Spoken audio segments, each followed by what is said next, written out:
Hello everyone, welcome to my Resident Evil 6, no hope difficulty, no life you lost walkthrough for Piers' campaign. This will cover the entire campaign in one single video, and it's nice to actually return to Resident Evil 6 to do walkthroughs with the partner characters, and also display a better quality to the commentary, because my original Resident Evil 6 walkthroughs didn't really have that good a commentary, given that I was still quite inexperienced with commentary, but with how much I've learned over the years with editing videos and delivering better commentary, the experience will definitely speak for itself over the course of this walkthrough. And speaking of this walkthrough, playing as Piers is a lot better than playing as Chris, since Piers isn't forced into many badly designed scenarios compared to Chris. This entire campaign is the weakest out of all the campaigns because of how badly paced it is, the number of times where the enemies take advantage of many of the poor designs apparent with Resident Evil 6, the number of times where the AI is incompetent, etc. While there are some good parts of this campaign, it's just a mess the majority of the time. As I pointed out in my other walkthroughs, it's like this campaign was conceived in the tail end of Resident Evil 6's development, so they didn't devote enough time to polishing the systems and fixing certain sections. That being said, as a direct consequence of this campaign being the weakest, it's actually my most replayed campaign out of all of them. As I stated in my Resident Evil 4 remake retrospective, you tend to fixate more on the weakest titles in your favorite series, or the weakest parts of a game you're invested in to try to salvage something from them, or to potentially find workarounds or better strategies when handling those weak elements. And that's definitely part of the reason why this campaign is my most replayed campaign out of all of them. And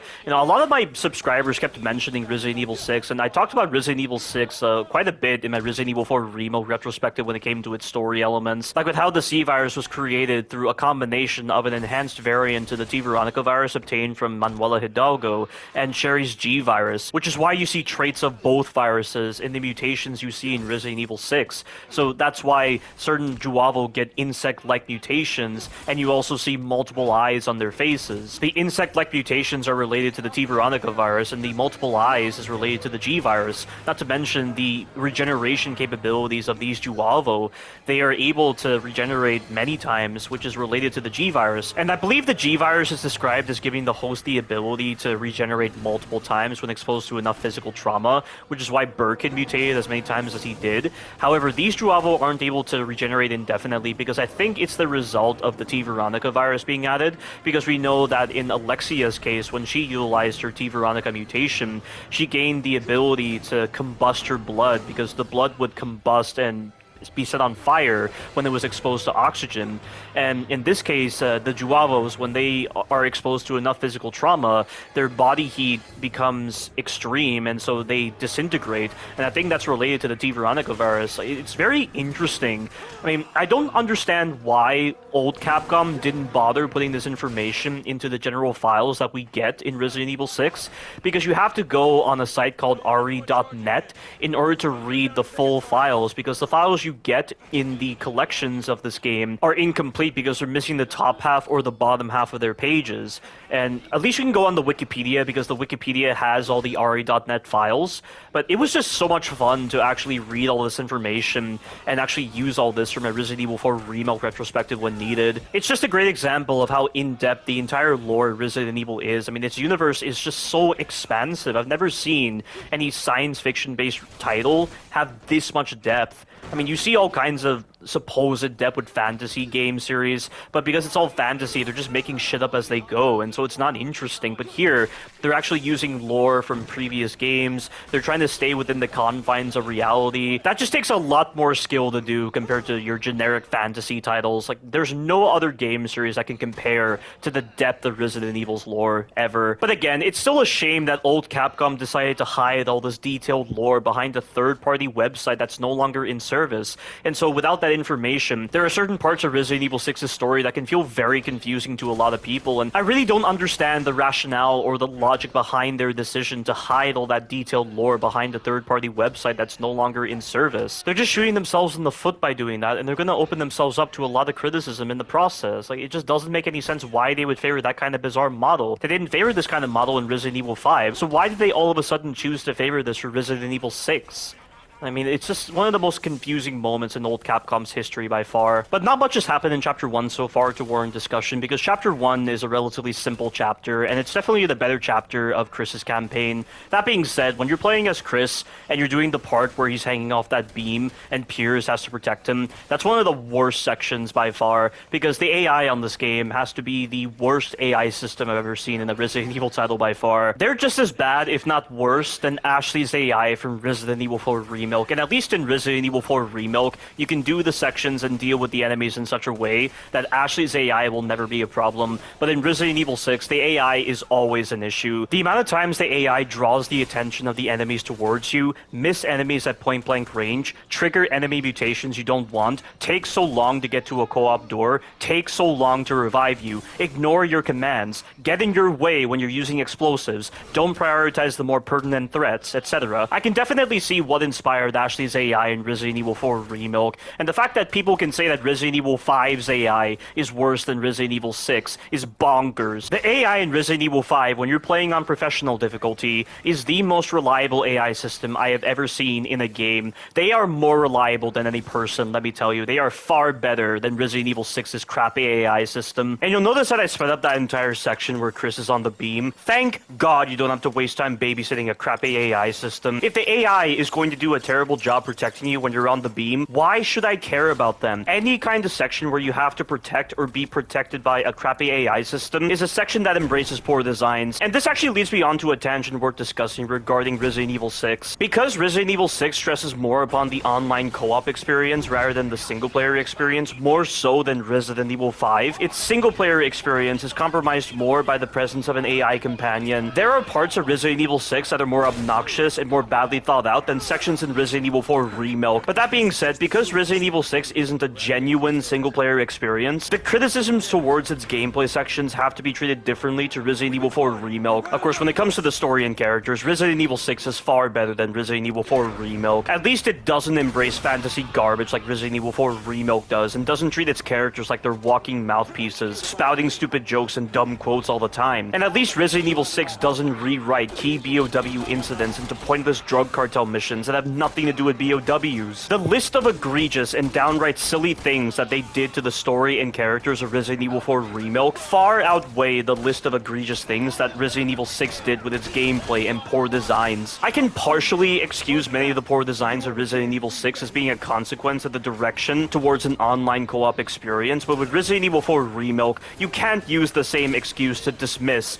its many objective issues with its story, characters, and gameplay. Oh, by the way, for this sequence right here, what I always do is go prone in this corner right here to avoid the gunfire coming from the enemies that have assumed the high ground. I then let the ground enemies run towards me and dispatch them. At a certain point, I shoot the explosive barrel right next to the enemies that have assumed the high ground, because they'll eventually be able to shoot me when I'm in that corner. I typically shoot the barrel rather quickly, but on this recording, I opted to shoot the barrel after the other BSAA members come. I think what I was trying to do was cluster most of the enemies on the high ground so that there would be less enemies coming after me on the ground. Once the BSAA members come, that's when I deal with the enemies. Of course, I do have to worry about the cutscene that plays when the other BSAA members come, since Resident Evil 6 is notorious for having the issue where the enemies move during the non-letterbox cutscenes and vignettes. It's still baffling how exactly such an issue got into Resident Evil 6. I'll never understand how any of the QA testers played through Resident Evil 6 had this issue happen all the time and didn't try to make old Capcom fix this issue. This should be an easy thing to fix, because all you would need to do is simply remove all the non-letterbox cutscenes and vignettes and replace them with quotes or audio files. There's absolutely no reason why the player should be forced into these moments where they're forced to stand still while the enemies are allowed to move. And what's funny is that Resident Evil 4 Remake brought back this issue in certain sequences, like in Chapter 11 with the double El Gigante encounter where the cutscene showing Luis bringing the dynamite affects your camera position and disorients you. Or in Chapter 16 where the camera is forced to show Sadler destroying certain parts of the arena and then the Vista doors are moving during those moments. And what's even funnier is that Resident Evil 4 OG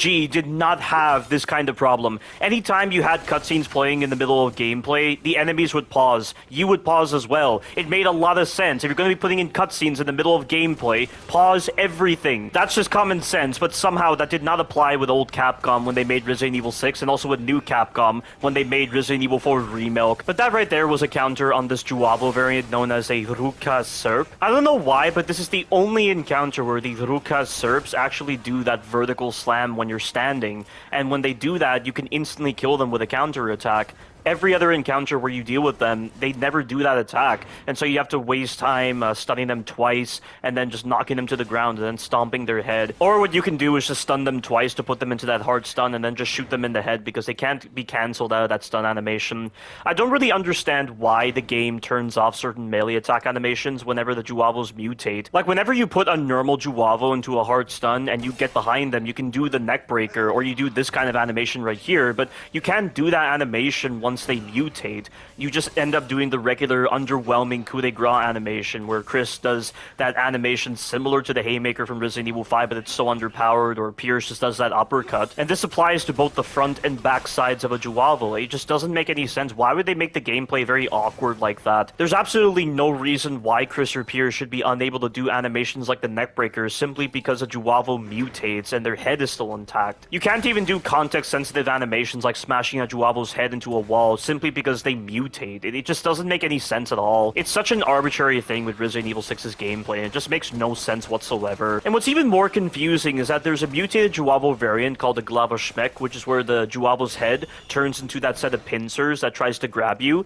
and if you knock that enemy face down on the ground, and there's no geometry or obstructions around them, you can then perform a unique ground execution animation where the character will actually grab one of the pincers and tear them off. And this same ground execution animation also applies to another Juavo variant called a Noga Let, which is where the Juavo's legs turn into that set of wings. If you knock that enemy to the ground and there's no obstruction around them, you can tear off the wings through that unique ground execution animation. So they had the time to put in those kind of unique ground execution animations for those specific enemy types, yet they didn't bother putting in more unique animations for enemy types like the Ruka Serps. It just doesn't make any sense how they prioritize which enemies they wanted to favor. Like this enemy type right here, the Noga Turchanye, is a very interesting Juavo variant because you have that unique counter animation, but also it dies instantly from stomp animations, which is a really cool design choice. Like I said, the way they chose to prioritize which enemies had more unique features compared to other ones is just really odd with this particular Resident Evil title. But after we save these sausages, I'm just going to transition over to the part where you're in that elevator shaft and you have those LMG Juavos shooting you, and you're gonna see just how many headshots these enemies can take. They can take almost like 9 to 10 headshots before they eventually die. It is absurd. You can definitely tell that Resident Evil 6 really stresses upon the melee system, because the melee is definitely the most reliable way of actually dispatching enemies without wasting so much ammo. The way they really try to balance out the use of the guns and the melee is really interesting in Resident Evil 6. I mean, sometimes it's good, sometimes it's a little bit odd, sometimes it's pretty poor. It kind of varies with the quality of the sections in Resident Evil 6. But moving on to another tangent, I'd like to talk about Piers' gameplay. It's rather odd how every single one of Piers' guns is a two-handed weapon, and because of this, you have to deal with the slow melee animations and slow stomp animations associated with the two-handed weapons. The only way to make Piers favor one-handed melee attacks that are faster and more accurate, and also favor the regular stomp animation that can allow you to designate which leg you want to use to stomp, is to equip grenades or a first aid spray. This is incredibly inconvenient, awkward, and janky when playing as Piers, and I can't really understand the rationale behind this choice. It really doesn't make any logical sense. Furthermore, Piers doesn't have access to a melee weapon like a knife, so if you're low on ammo, you have to rely upon janky melee that leads to clumsy gameplay. I don't really understand why the two-handed melee isn't as fast and as accurate as the one-handed melee, and I don't really understand why only certain characters have melee weapon options. The only campaign where both characters have melee weapon options is Jake's campaign, since Jake can use his fists, and Cherry can use her stun rod. All of this just begs the question of why all the characters don't share similar parameters or characteristics while still having some unique characteristics. Like, why don't all the characters have the same speed with their melee attacks or the same range with their regular punches and kicks? In the former case, Sherry's general kicks are slower than the other characters' general attacks, and then in the latter case, Chris's general melee, Piers' general melee, and Helena's general melee have lower range compared to the other characters. Another small example of a difference is with Jake's regular context-sensitive kick, where he does that reverse roundhouse kick. That move is slightly slower than Leon and Sherry's reverse roundhouse kick, so during the startup frames of that animation, Jake is vulnerable vulnerable to being interrupted. It just seems like when you're playing as certain characters, you're always going to be vexed by certain inconveniences with their designs because of the lack of fundamental uniformities between all the characters. But returning to the main tangent, Piers just has some inconveniences that don't make him as appealing to play as compared to Chris. However, in the context of this campaign, because Chris has to deal with more badly designed sections and doesn't have the best long-range capabilities at his disposal when doing certain sections, this actually makes Piers better to play as for this campaign, as I mentioned before. As long as you know about certain things like when to use weapons like the anti-material rifle, you can get through this campaign in an optimized manner. And speaking of the anti-material rifle, you're seeing me use it in this section where I'm trying to dispatch certain enemies at long range so that I'll be able to move forward without them being a hassle. And if I was playing as Chris, I wouldn't have the best options at my disposal for dealing with these enemies at long range, and I might have accidentally mutated them by shooting the wrong body part, because the shooting on this game can be kind of awkward at times. But as you saw right there, after I dispatched the enemies with the anti-material rifle, I then ran forward into cover, and as soon as my allies pushed forward, I used their vehicles as cover to make my way over here, because when they push forward, they'll get rid of the Juavo that's on the turret, and they'll also get rid of other Juavo as well. But now that they've dealt with the enemies that are in front of us, I now have to deal with the enemies that are behind us, and luckily for me, they're prioritizing my AI partners. And as you can see right here, there is a Juavo variant that has had its arm replaced with a shield. That is a Ruka Bedam. This enemy type, just like the Ruka Serp, also has the inconvenient design where certain melee attacks cannot be performed by them. You would assume that because its head has not mutated, you could just put them into a hard stun and then do like a neck breaker against them, but you just can't. You just do the regular coup de grace animation. Like, it just doesn't make any sense why they designed them like this. And there's nothing particularly special about this enemy type. There's no kind of interesting counter animation, no kind of unique design similar to the Noga Turuchan Yez. I mean, the only reason you'd want to have a Ruka Bedam is to disarm the Juavo of their weapon. So if you shoot the right arm, which is typically the arm that the Juavos hold their guns in, you can stop them from using their weapons and no favor the mutation. But that's just such a cheap substitute to an actual system for disarming the enemies of their weapons by shooting the weapon out of their hands. And if I'm going to be shooting the arm to disarm them of their weapon, I might as well just shoot them in the head and just kill them outright.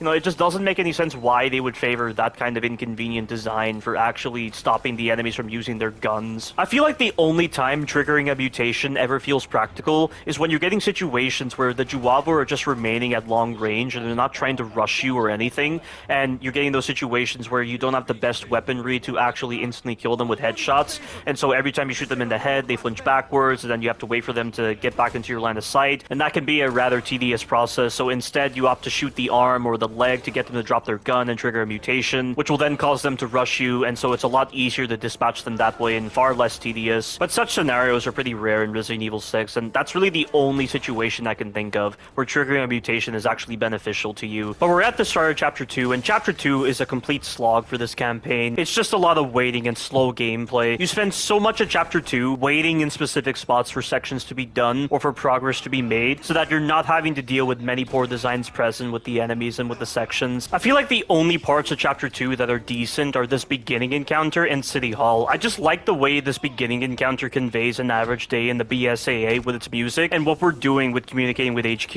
And then with City Hall, since we're only dealing with a handful of enemies and not as many enemies with guns, the sections aren't dragged out so much. The rest of Chapter 2, however, is pretty dull and badly paced. They throw so many enemies at you and have many of them continually spawn from spawn points that encounters can drag on for way longer than necessary. But we're dealing with an Augerman right now, and when you perform the QTE on this enemy, it despawns the other enemies and cues the cutscene. A fun fact about the Augermans in Chapter 2 is that apparently, when Carla provided the Adonian Liberation Army with this BOW, she had advised them not to deploy this BOW in the field until the issue with its exposed organs was rectified. But because the BSAA was gaining ground and were close to capturing City Hall, the Adonian Liberation Army decided to send the Augermans in as a last resort. So it's nice of old Capcom to provide a story point regarding the Augerman's weakness. But coming up is a pretty dragged out sequence, as there are a lot of enemies that spawn during the encounter. Previously, I would go to the ruined building and deal with the enemies accordingly, but I watched Ether's video on Chris's campaign, and he found a much better strategy that involves staying near the spawn point of the snipers, and you're gonna see it right here. So I'm gonna make a mad dash over this cover and climb up the ladder, and I'm gonna stay near the spawn point. And what this does is it will cause the enemies to be a lot more aggressive with trying to rush after after you. And when they climb the ladder, if you shoot them in the head at the right moment as they're getting off the ladder, they'll actually fall over because the game thinks that they're sprinting. And as long as there's only one enemy climbing up the ladder, you can easily finish them off with a stomp to the head.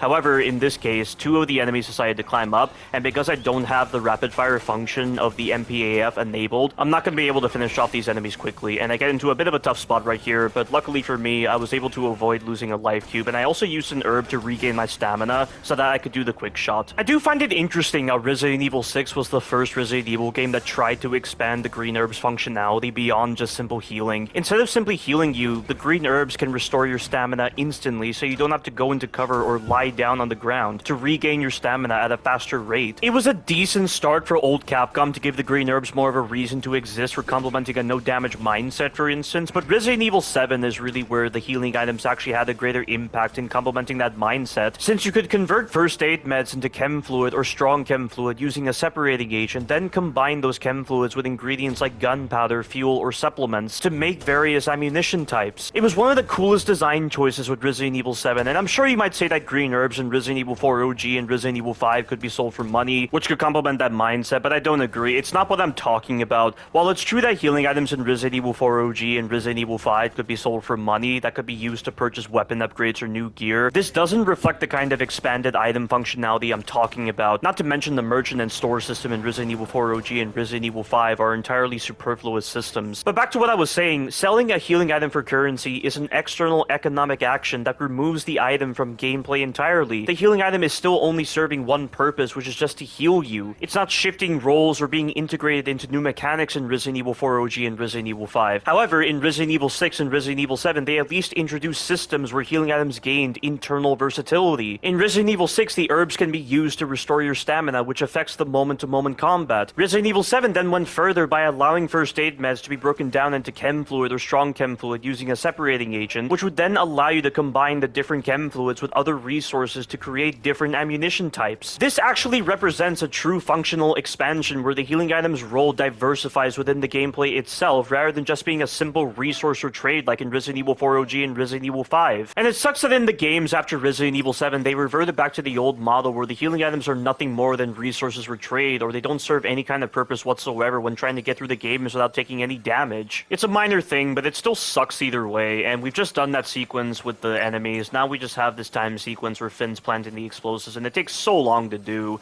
but I've sped it up greatly, and now we're on to the next area. And in this case, Piers has it easy because there are hardly any enemies on his side, and Piers is not having to rely upon AI Chris to dictate his own progress. When you're playing as Chris, AI Piers is inconsistent in his ability to dispatch the enemies and destroy the tank, so the time you're spent on the bridge as Chris varies greatly. But once you get over here, restart the checkpoint, which will despawn the enemies behind you, and then just wait for the tank to move so that you can hit the fuel tank behind it, and all you have to do now is regroup with Chris. It takes Chris a while to get to you, especially when he's being knocked over by the enemies, so whenever he triggers a checkpoint, restart it so that the enemies will de-aggro and you'll be closer to each other. But something I forgot to mention about the anti-material rifle is how slow the prep animation is after you fire a shot. Not only is it incredibly slow, but you can't move while you're prepping. This design seems antithetical to a fast-paced Resident Evil title and a campaign where you spend most of the time dispatching enemies at close range. It's just very jarring, and I can't help but feel like old Capcom set it up this way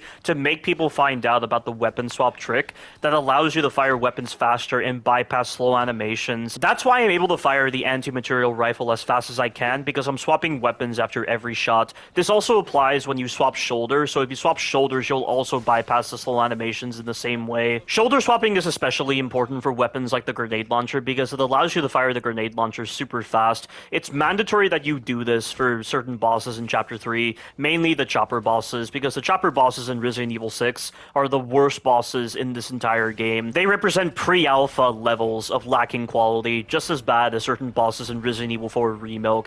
But again, because of the fact that Resident Evil 6 isn't a genuine single-player experience and it mainly tries to consider itself as like an online co-op experience, my judgments towards the chopper bosses have to be a little bit different compared to the bosses in Resident Evil 4 Remake. And I've also found workarounds with the choppers in Resident Evil 6 where I can deal with them without having to encounter many of the poor designs present with them. Like with the first chopper boss fight, I know that there is a sweeping maneuver that it does where it tries to go through the center of the arena, and I can get under the chopper when it does that and then shoot it with the grenade grenade launcher. And then with the second chopper, if I restart the checkpoint and then I immediately prioritize the chopper after it fires its first barrage of explosive rounds at my AI partner, I can get in a lot of hits before I move up to the top level, and for some reason the second chopper has less health compared to the first chopper. The second chopper only takes 15 grenade rounds to actually go down, but then the first chopper takes way more punishment, like 22 rounds, which is what I said in my first walkthrough of Chris's campaign. I don't know why this difference in the HP exists. It's like different teams handle the different choppers in Resident Evil 6. It just makes no sense. The level of confusion displayed in many parts of Chris's campaign is just so blatantly noticeable. Like I said, Chris's campaign just feels like it was developed at the tail end of Resident Evil 6's development, which is why the lacking polish and lacking quality is just so noticeable throughout this campaign. And speaking of lacking quality, we now have this time-consuming section where we have to not only deal with 2 Augermen, but we also have to deal with other enemies and also deal with 3 anti-aircraft turrets. If you're playing this section in Jake's campaign, it goes by rather quickly because AI Chris and AI Piers somehow breeze through the section rapidly. You don't even need to engage with the section aside from getting rid of the 2 Augermen. It makes no sense how the section goes by so quickly in Jake's campaign. You'd assume with how incapable the AI is at dealing with the enemies that they'd be unable to protect Finn while he's planting the explosives on the anti-aircraft turrets or even get through the enemy's gunfire without being knocked over, but that's not the case. It's almost like there are subtle changes in the programming of this section between Chris's campaign and Jake's campaign that allows the AI to get through the section more efficiently in Jake's campaign than on Chris's campaign. And as a result of this, it'll take you even longer to get this section done on Chris's campaign than on Jake's campaign. But for this first turret, you'll want to first prioritize the Augerman and get rid of it by using your shotgun. After it's dead, you'll need to clear out the Juavo near the first turret, which will make Finn plant the explosives. And I've skipped ahead to the part where the explosives have detonated, so I'll need to prioritize the Juavo that's set up on the machine gun turret. And I've killed him with the anti-material rifle, but another Juavo is going to take his place. But right here, I'm going to use a flash grenade to stun these 2 LMG Juavo, and I'm going to take this guy out with a melee attack. After he's dead, I'm going to climb the ladder, and there should be a sniper up here. Watch out for him. He nearly comes close to hitting me,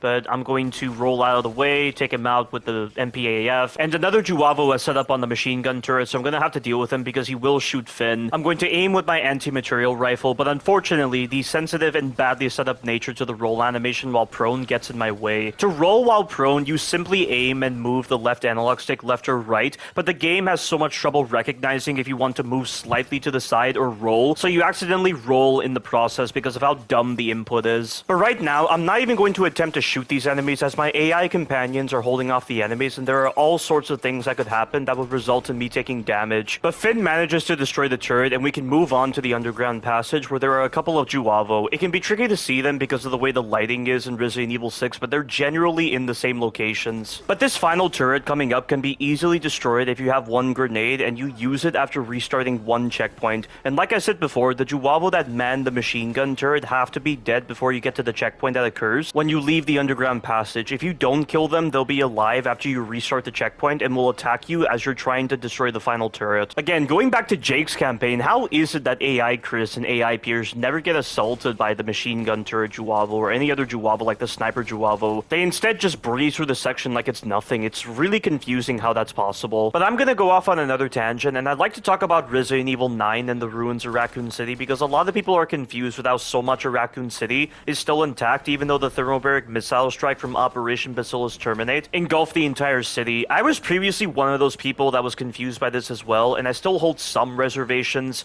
about the way the ruins of Raccoon City are portrayed in Resident Evil 9. For one thing, you'd expect the entire city to be completely destroyed, given that the T-virus outbreak got out of control and would run the risk of spreading beyond the town if the entire town wasn't destroyed. But Resident Evil 9 showcases that a lot of the larger buildings have remained intact and they're actually outside the crater, which is confusing. I don't know how the explosion or heat generated by the experimental thermobaric missile didn't reach those buildings. Wouldn't the BOWs be unaffected by the missile if they're in those buildings? It's really confusing. And I don't know if instead those larger buildings outside the crater represent efforts to repopulate the area, but if that's the case, that's confusing because I believe the US government is continually monitoring the ruins of Raccoon City, so I doubt they would allow a repopulation of the area. Furthermore, if we're doing an entire gameplay section in the ruins of Raccoon City, I doubt they would have civilians around while we're going through a section involving BOWs. We'll have to see what Resident Evil 9 says about that, but I'd like to now frame this tangent around Resident Evil Outbreak because I didn't realize there were certain moments in Resident Evil Outbreak that are actually non-canon. For example, in Resident Evil Outbreak, there's a cutscene that plays which shows the destruction of Raccoon City being attributed to missiles fired by multiple aircraft, which of course goes against the established lore point of Raccoon City being destroyed, with only one experimental thermobaric missile. I even asked the Resident Evil podcast team about this point, and they confirmed that that moment in Resident Evil Outbreak is non-canon. Keeping this in mind, it raises the question of whether other moments from Resident Evil Outbreak are non-canon. The biggest cutscene that people cite from Resident Evil Outbreak in relation to Resident Evil 9 is the showcase of the ruins of Raccoon City. Resident Evil Outbreak showcases that the entire city was destroyed with only an observation tower remaining. The depth of the crater left behind by the missile strikes was quite deep. However, when considering the other non-canon cutscene I talked about with the use of multiple missile strikes, it's likely that this showcase of the ruins is non-canon as well. But the thing is, this same cutscene that showcases the ruins is also used in Resident Evil The Umbrella Chronicles, which would lend credence to the notion that what Resident Evil Outbreak showed the ruins of Raccoon City as is canon, so I don't know where I stand on the issue. And just to make this quick point, if Resident Evil Outbreak had such controversial moments like what I've described, then you have to wonder why Capcom would try to use that game as a reference for guiding the story direction of Resident Evil 9. And the thing is, if they didn't showcase the ruins of Raccoon City and they instead focused entirely on Alyssa Ashcroft, I wouldn't be thinking of Resident Evil Outbreak. I would instead be thinking about her mention in Resident Evil 7 with how she was covering the victims of the Baker family in 2016, as that mention showed that she was still continuing her journalist career. So in Resident Evil 9, I would have viewed it as her discovering another case, which her daughter would eventually be a part of. But because of the showcase of the ruins, you have no choice but to think of Resident Evil Outbreak, and it makes the lore very messy. But moving past that and not focusing on Resident Evil Outbreak, when evaluating the way the ruins of Raccoon City looked in Resident Evil 9, I think what Capcom is trying to do is give a more logical portrayal as to what the aftermath of a thermobaric missile strike with almost nuclear levels of destructive capabilities would have looked like. Because if I'm completely honest, guys, the first time I saw the way the ruins looked in Resident Evil Outbreak, it felt a bit too exaggerated. I know the experimental thermobaric missile is entirely fictional, which would probably excuse the exaggerated look to the ruins, but I do think the ruins from Resident Evil Outbreak would look a bit weird in an RE Engine title. I mean, can you imagine if they took the RPD from Resident Evil 2 OG with its arcadey designs, lack of bathrooms, avant-garde look to the rooms, and bizarre choices with room placements and tried to model it using the RE Engine? It just wouldn't feel right. Of course, having mentioned the RPD, I know people are confused with how the RPD is still around if it was likely close to where the missile detonated. That I can definitely agree makes no sense. But getting back on track, the way the ruins look in Resident Evil 9 is probably done this way to make them more believable than how the old games presented the ruins. Of course, I don't know how BOWs are around in Raccoon City if the US government is monitoring the ruins. We'll probably know more once more trailers release. And having mentioned BOWs, will they actually use the term in Resident Evil 9 instead of saying monsters or bioweapons? The games and movies have not used the term BOW since 2017, and I can't count Resident Evil Infinite Darkness from 2021 because they only used the term twice overall in a spoken and written context. And what's funny is that the term is used in the most recent Survive magazine that corresponded to Resident Evil 4 Remilk's release. So they used the term BOW there, but not in a game or movie. It'll be more annoying if the term is not used in Resident Evil 9 because Grace is the daughter of Alyssa, who literally wrote an article after the events of Raccoon City called "What is a BOW?" Having her daughter not use the term would feel very weird, especially when she's an FBI technical analyst. But given the fact that Grace is portrayed as being very clumsy in the Resident Evil 9 trailer, that likely means she's not going to use the term BOW whatsoever, which will be very disappointing. But I've reached the end point of my commentary, so I'll resume the commentary in the next part. Okay, so we're on Chapter 3 right now, and Chapter 3 is the worst chapter of this campaign. The amount of poor programming, dragged out scenarios, broken hitboxes, and confused mentalities is extremely high with almost all of Chapter 3. The encounter coming up is incredibly slow, as there are so many Juavo that spawn during the encounter. The chopper is constantly shooting at you. The Juavo on the ground only come after you when they transform into Nogasca Kanyes, and whenever the Nogasca Kanyes are standing on the helicopter, the hitbox on their models is completely screwed up. It's almost like if you're not shooting the head or the weak spots of the Nogasca Kanyes whenever they're on the helicopter, they either take no damage or take reduced damage. And the problem is, the Nogasca Kanyes only seem to jump off the helicopter if there are at least 3 of them on the helicopter. If you're coming up on the end of the section and there are only 1 or 2 Nogasca Kanyes left, they're just standing on the helicopter, they never seem to come down. And with how wonky the hit detection on the Nogasca Kanyes is when they're on the helicopter's unnatural ability to suddenly shift its machine gun towards you or endlessly fire at you without needing to cool down, and the broken mechanic where the helicopter spotlight can repeatedly stun you for no reason, cancel your actions and stun you through walls, you're better off just letting the AI finish off the Nogasca Kanyes, which can take some time. This is definitely a poorly designed section, and the best way to approach approach it is to stay in this area so that the chopper doesn't hit you, and you can easily attack the Juavo as they're dropping down. The weakness of the Nogaska Kanyes is their undersides, and if you remember to pick up the shotgun in Chapter 2 after dealing with the very first Augerman and also saved on a lot of ammo during that chapter, the enemies in this section should be simple to deal with. Oh, also, something really stupid about this section is that if you come here on New Game Plus and you try to use the grenade launcher on the chopper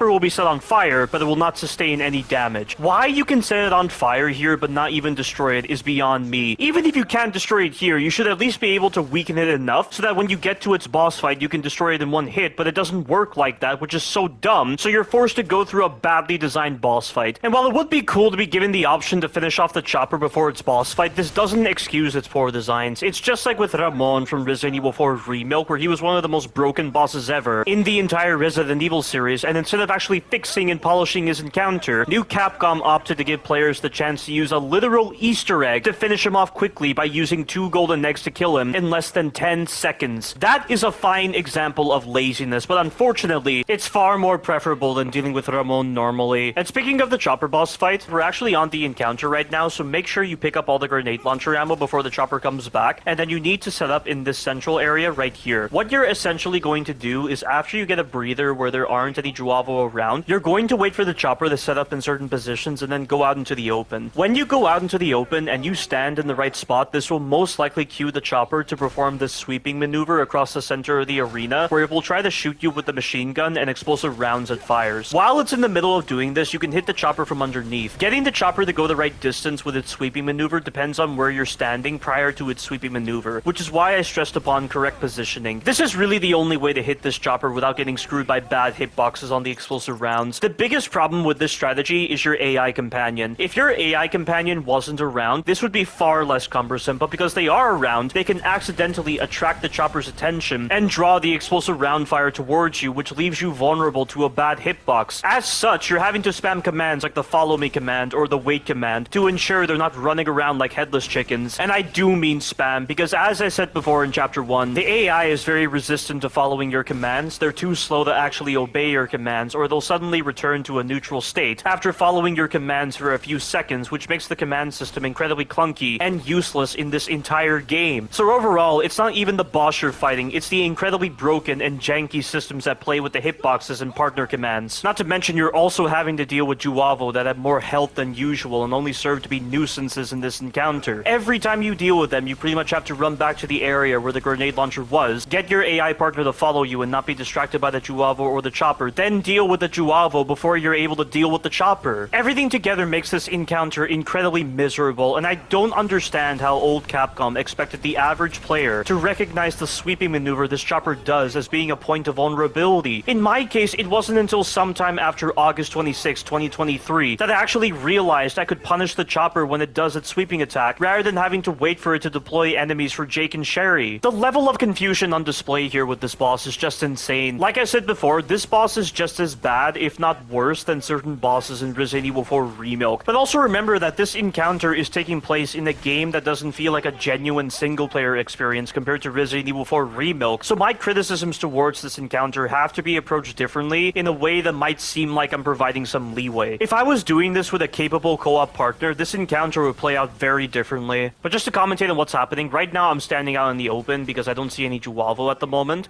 and I'm going to try to put this building between myself and the chopper so that I don't get hit. Generally, when you're at least 30 meters away from the chopper, it'll do the sweeping maneuver through the center of the arena, and he's going to do it right now, but unfortunately I'm not in the right position where I can get to a good spot to actually hit this guy, and the Juavo are coming right now, so I have to deal with them before I deal with the chopper. Also, watch this right here. I get stunned by the spotlight somehow. This is what I mean when I say the spotlight mechanic is completely broken. There is no logical way that spotlight made contact with me. It was through a wall. You get hit by the spotlight through the wall. You get these moments where you spaz out uncontrollably from the spotlight, and you also get moments where your animations are cancelled out for no reason. So if you're on a ladder, for instance, you fall over, or you get those moments where you try to drop down, but the game won't let you because it's applying the spotlight stun for no reason. That actually happened in the bloopers of Chapter 3. I had a moment where after I got my grenade launcher ammo, I tried to drop down into the central area, but the game would not let me because it was putting me into the spotlight stun for no reason. I have no idea what kind of crack old Capcom was smoking, but who in their right mind thought that was a good idea if it leads to this kind of broken behavior? Just like the whole issue of enemies moving during the cutscenes, you could fix this kind of issue with the spotlight stun by just not including it in the first place. It's that simple, and I question if the person or persons who thought it was a good idea to have this artificial spotlight stun participated in Resident Evil 4 Remake's development, because Leon could spaz out or be knocked over by the silliest of things,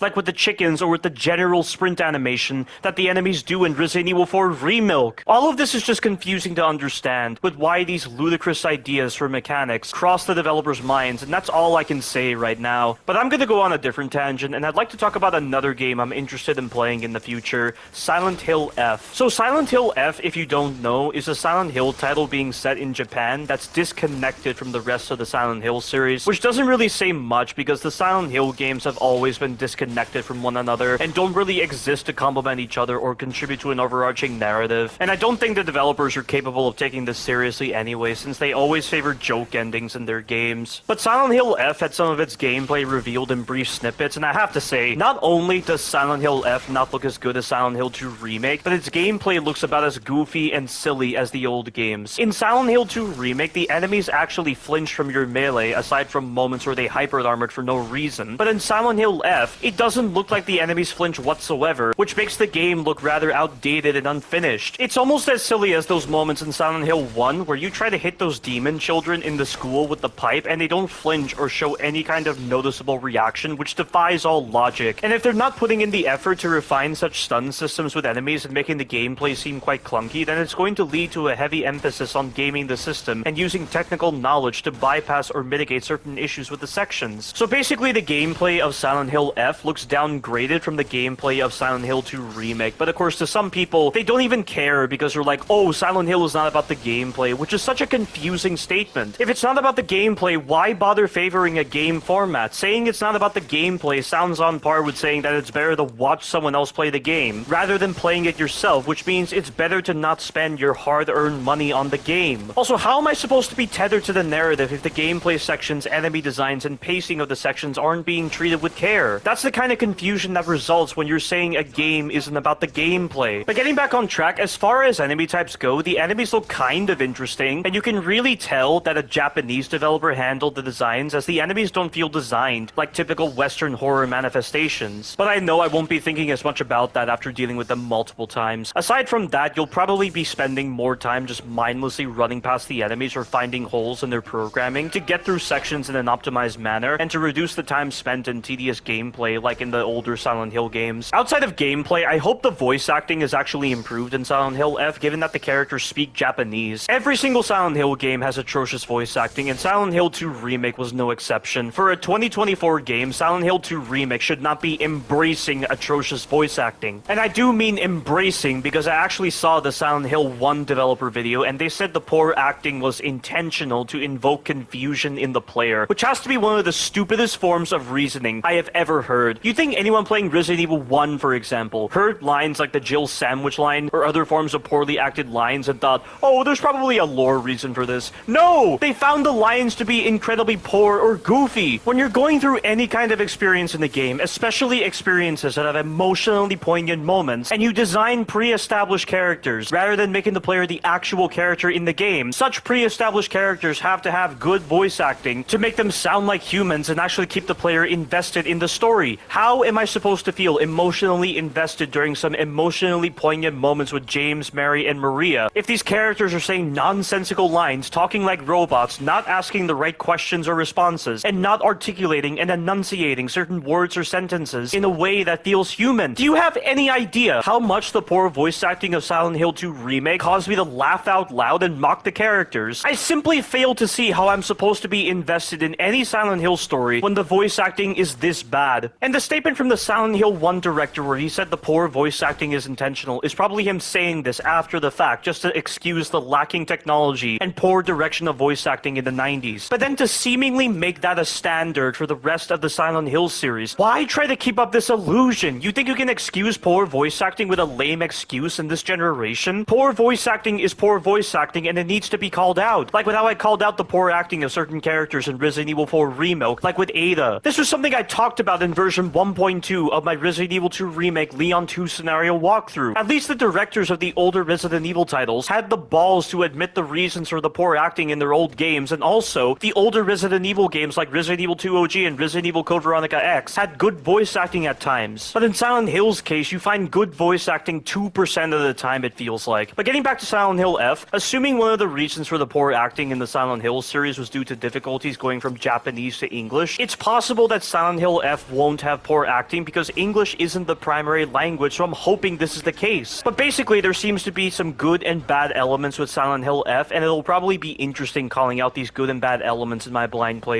And it releases on September 25th, 2025, which is before the release of Resident Evil 9 on February 27, 2026. So if Silent Hill F turns out to be terrible, it'll make the transition to Resident Evil 9 more exciting. And that's all I have to say about Silent Hill F right now. But you saw me restart the checkpoint for this chopper boss fight. The reason I do this is to get the chopper to prioritize my AI partner, which will allow me to unload all of my grenade rounds into it. For this recording, I had 7 grenade rounds, so it'll take me 8 more shots to finish this chopper. Again, I don't understand why this particular chopper has less life than the first chopper, but it's definitely helpful for damage racing this boss so long as the chopper is prioritizing your AI partner most of the time when you go to the top level. This fight is honestly worse than the first chopper boss fight. The main reasons for this are because of the way the arena is designed and because of your AI partner. Because you're mainly limited to narrow corridors for this encounter and there's no kind of safe area where you can get under the chopper, it means that you're more likely to be screwed by the bad hitboxes on the explosive rounds the chopper fires. And while you can take cover and avoid being hit by the explosive rounds if the chopper fires them directly at your cover, this doesn't do much to help because if you try to aim from cover, you'll most likely be hit by the chopper's machine gun, since for some reason it doesn't have any kind of cooldown. The machine gun turns off when it wants to, which is seriously stupid. And when you have the Juavo closing in on you, they can force you out of cover, which further disincentivizes you from taking cover. And then with your AI partner, the issue where they draw the attention of the chopper towards you while they're trying to stay near you is aggravating. The amount of times you'll get hit by the explosive rounds because they're prioritizing your AI partner is a lot. Just the way this encounter is set up, it feels like it was made for coordinating with your partner where you're both in cover, one person distracts the chopper, and then the other person shoots. But the command system doesn't allow for that with your AI partner, and you can tell your AI partner to go into cover. And the most ironic thing about this is this kind of coordination I'm talking about was in Resident Evil 5, when you fought the first Gatling gunner. When you took cover in a specific spot, your AI partner would intentionally go out of cover to draw the attention of the Gatling gunner, and then as soon as the Gatling gunner started prepping his weapon, your AI partner would go back into cover, which would allow you to attack the Gatling gunner while he was prioritizing your partner. So they had something like this in Resident Evil 5, but they forgot to include it in Resident Evil 6. How do you miss that kind of design, especially when you're designing a chopper boss fight, like you're playing in an online co-op session? This is yet another great example of where the online co-op designs to an encounter interfere with the single-player experience for Resident Evil 6. Also, you saw the bad hitboxes on the explosive rounds, the way my AI partner drew the attention of the chopper towards me, and also how the spotlight prevented me from dropping down. How is any of this acceptable? It's such a badly designed encounter, regardless of whatever strategy I found, that makes it kind of bearable. But you'll notice that I cut out the whole part where you're chasing Carla in the Jeep and only included the part where those Juavo are attacking you. I didn't see the need to include all of it because driving through the streets as Piers is simple, the Jeep's health is independent from your own health, and AI Chris can easily drive the Jeep for his section. Also, it makes it easier for myself when I'm doing commentary, especially for this lengthy video. People don't fully appreciate the difficulties involved with actually finding suitable tangents to talk about to fill the dead air. At least with my Resident Evil 4 Remake retrospective, it was far easier to talk since I designed the script first before getting the video footage. But in the case of a walkthrough, it's video footage first, then commentary that's either scripted or unscripted, which comes with additional difficulties. Of course, with my most recent Resident Evil 2 Remake walkthroughs, it wasn't hard to edit the scenarios to be no more than 30 minutes, so commentary was relatively simple. And having mentioned Resident Evil 2 Remake, if you're wondering what the status of my planned retrospective is, I haven't really grown it beyond 9 pages of bullet points. It's just hard to get motivated for yet another daunting task, and I haven't really had the time to think about the retrospective due to things happening in my life, nor do I even think about the retrospective when I do have the time. I think another part of it is due to how old Resident Evil 2 Remake is. Because Resident Evil 4 Remake was the most recent Resident Evil title and displayed incredibly poor quality, it led to the obligation to call it out for what it was while also using it as a chance to showcase a lot of knowledge about the Resident Evil series. The same would go for Resident Evil 9, as it would be an entirely fresh experience, and the obligation to do a retrospective would cross my mind so easily, especially with the knowledge that I'm capable of doing 17-hour retrospectives. And in the case of Resident Evil 9, the retrospective would probably be just as long as my Resident Evil Village retrospective. At least that's my assumption, given that Resident Evil 9 is an original title and not a remake of an old game. But back to what I was saying, such an obligation doesn't really cross the mind so easily the older a game is, as is the case with Resident Evil 2 Remake. Also, I had acknowledged in my walkthroughs that the 4 scenario design and the lore of Resident Evil 2 OG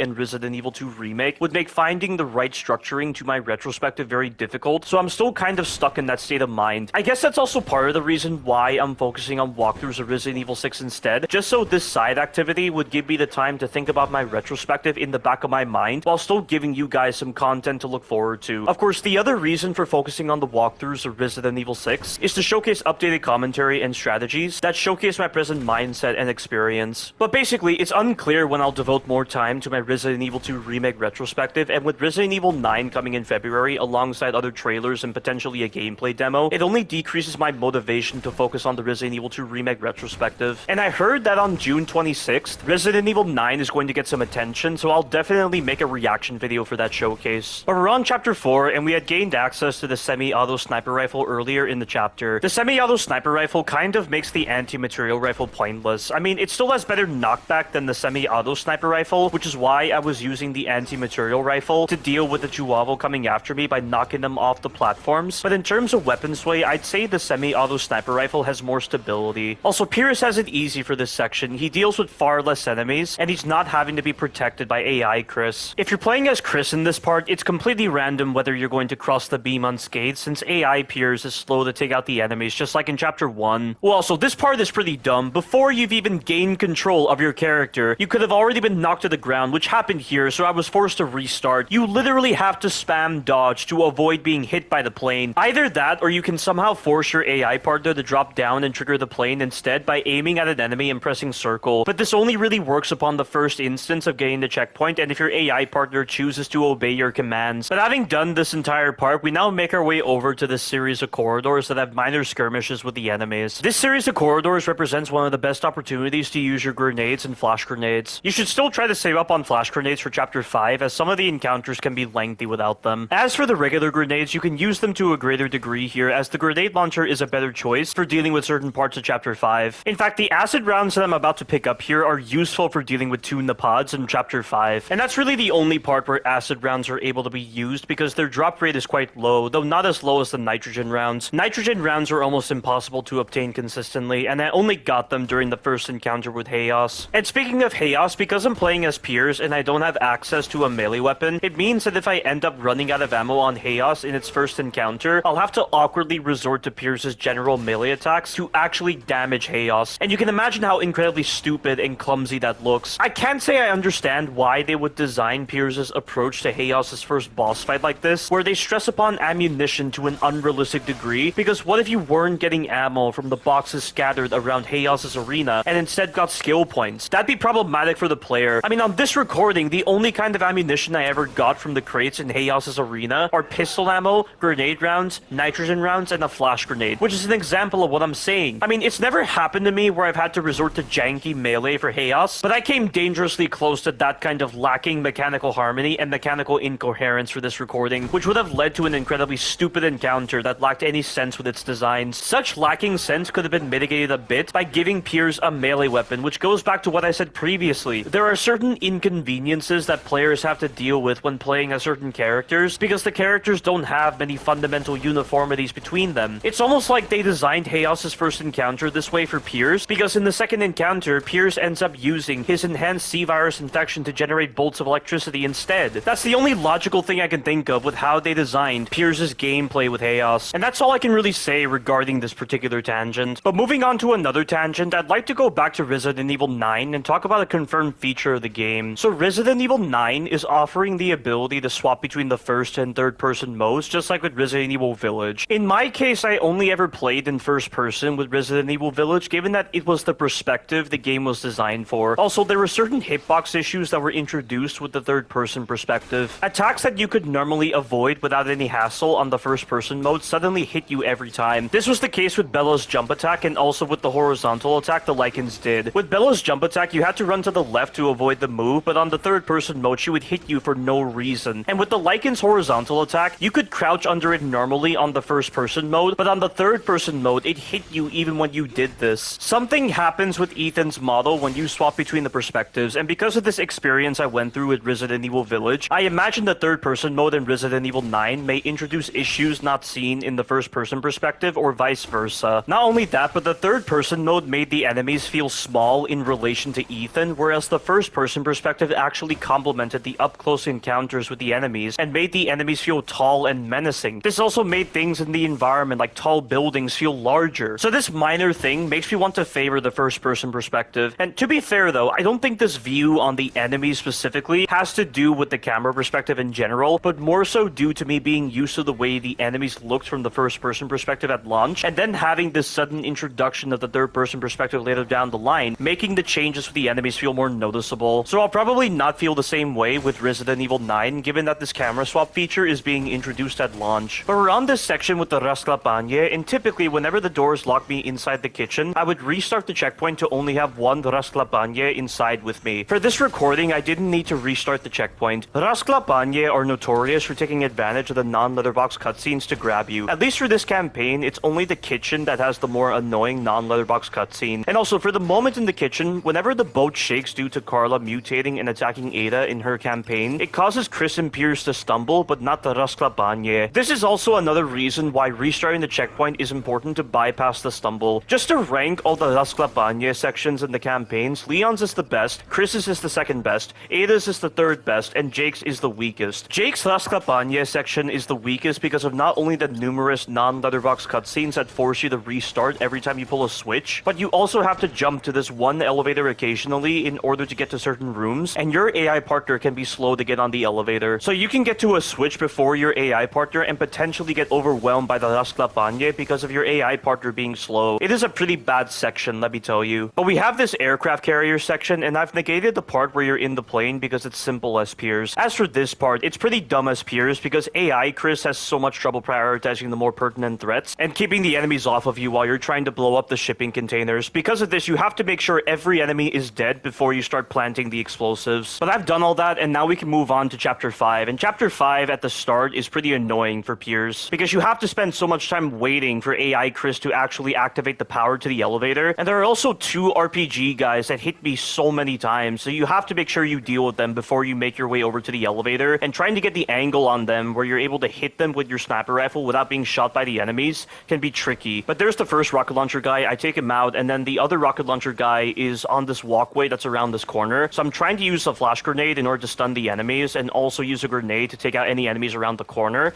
But I get rid of that guy, but I did not get the turret guys. I don't know if the turret guys are actually affected by flash grenades, but there's the RPG guy, and you saw right there, I was getting shot around that corner because I was exposed. That's what I mean when I say getting the angle to try to hit these RPG guys can be tricky. But right here, I activate the switch, and I should have stayed near the elevator. I assumed the elevator was down below, and it was coming up to my level, but I think it actually got to my level. So because I was slow to get on the elevator, AI Chris decided to call the elevator to his level, so this is delaying me. So now I have to deal with the enemies for even longer. Not only that, but I also have to deal with AI Chris's dumb AI, because I cannot tell you guys how obnoxious it is trying to actually close the elevator door when your AI partner is in the elevator with you. The AI has this tendency of standing underneath the door or rolling under it, so it prevents the door from closing. And you're gonna see it right here. So I get in the elevator, try to activate the switch in order to close the door, but watch this. Look at that. AI Chris decided to stand right underneath the door, and it prevented the door from closing. And the second time it happened, 2 times in a row, I was trying to close this elevator door to get the elevator moving, and the AI decided to block the door. It is so frustrating, guys. And I've had times where I've had to press the switch 5 times, and my AI partner is still blocking the door. You can't even use the command system to tell the AI to follow you, because when you're in the elevator, the AI chooses to decline your commands for no reason. But I've done that entire section, and now we have this part right here, which looks tricky on paper, but it's actually not that bad. What you need to do is use your grenade launcher to dispatch these 3 enemies and then swap to the acid rounds. The acid rounds are needed for the Napods right over here, so wait until the Napods group together and use 1 acid round to stun them. I'm not sure if the Napods are actively taking damage from the acid, so you can just wait longer in between shots to deal more damage, but either way, they're easy to dispatch so long as you have plenty of ammo. Once they're dead, you need to make sure these green Night Juavo don't hit the switch behind you and spawn more BOWs. And alongside this, you need to avoid killing the 2 snipers that are on the walkway above me, because if you leave them alive, you'll stop more snipers from spawning. It's best to keep the AI close to you so that they don't think of prioritizing the snipers. By keeping all this in mind, this section works pretty well. And compared to my original walkthrough, I actually made sure to capture footage for this section. I have no idea how, but when I did my original walkthrough of Chris's campaign, I somehow forgot to press record when I was doing this section. So I had to improvise by showing 2 different strategies from separate playthroughs that showed me with low ammunition and plenty of ammunition. And it was definitely a massive blunder on my part when I did that walkthrough. But once we've done this section, we'll get to the elevator sequence with Jake and Cherry, which is a tricky part if you don't have enough grenade launcher ammo. If you're doing the elevator sequence in Jake's campaign, it's important that you save up on a lot of magnum ammo when dealing with the enemies. The elevator that you need to take is the one that Chris and Piers default to before starting the section, as going on that particular elevator will allow you to deal with less annoying enemies. If you go on the other elevator instead, you'll be dealing with a lot of sniper Juavo and rocket launcher Juavo, and the section will just become a mess. So always make sure you go on this particular lift, and there are going to be 3 sets of enemies that come from these doors, so lie down and use your grenade launcher to deal with them. After the 3rd set of enemies have been dispatched, there's going to be a sniper Juavo that's always in the same spot. On this recording, I thought I killed him, but I actually didn't, so there he is.